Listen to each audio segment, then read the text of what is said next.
బంగారు తెలంగాణ అనేటువంటిది మొదట్లో ఈ వాడారు. ప్రతి వాళ్ళు రావడానికి బంగారు తెలంగాణ కోసం వస్తున్నారు. ఇటు కాంగ్రెస్ నుంచి వస్తున్నారు, టీడీపీ నుంచి వస్తున్నారు, మిగతా పార్టీల నుంచి వస్తున్నారు.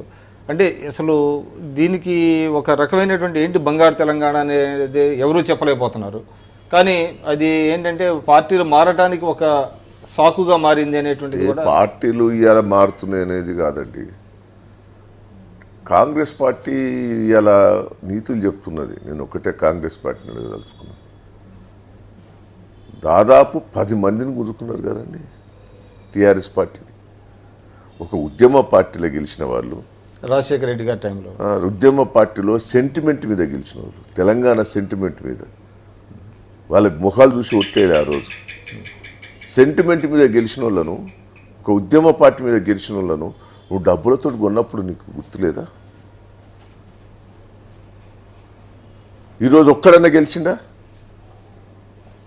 ఇప్పుడు నీకు టీఆర్ఎస్ పార్టీలో గెలిచిన వాళ్ళు ఇప్పుడు ఒక్కడన్నా గెలిచిండ్రా? టీఆర్ఎస్ పార్టీ గెలిచిన వాళ్ళు మళ్ళీ కాంగ్రెస్ పార్టీపై గెలిచారు ఎవడన్నా? అంటే ఆ రోజు ఎవరైతే పైసలకే అమ్ముడు పోయినరు. ఇవాళ నువ్వు మాటలు చెప్తున్నవే. ఇలా కాంగ్రెస్ పార్టీ నైతిక హక్కు ఎక్కడిది? తెలుగుదేశం పార్టీ కూడా నైతిక హక్కు ఎక్కడిది? ఓ పక్కన ఆంధ్రప్రదేశ్లో వైఎస్ఆర్ పార్టీ నుంచి గుంజుకుంటా అంటే ఆయన మాట్లాడు తెలుగుదేశం పార్టీ కూడా నైతిక హక్కు ఎక్కడిది? ఈయన ఒక ఆలోచనతో పోతున్నాడు.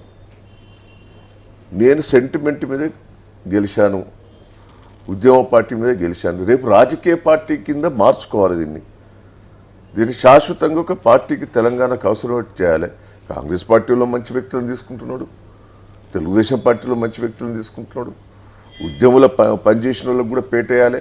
అందరినీ కలిపి తెలంగాణలో ఒక పటిష్టమైన పార్టీని చేయాలనే ఆలోచనతో ముందు ఎవరైనా చేస్తారు. అది ఏ రాజకీయ పార్టీ అని చేస్తుంది. దాంట్లో తప్పెందుకు పెట్టాలి?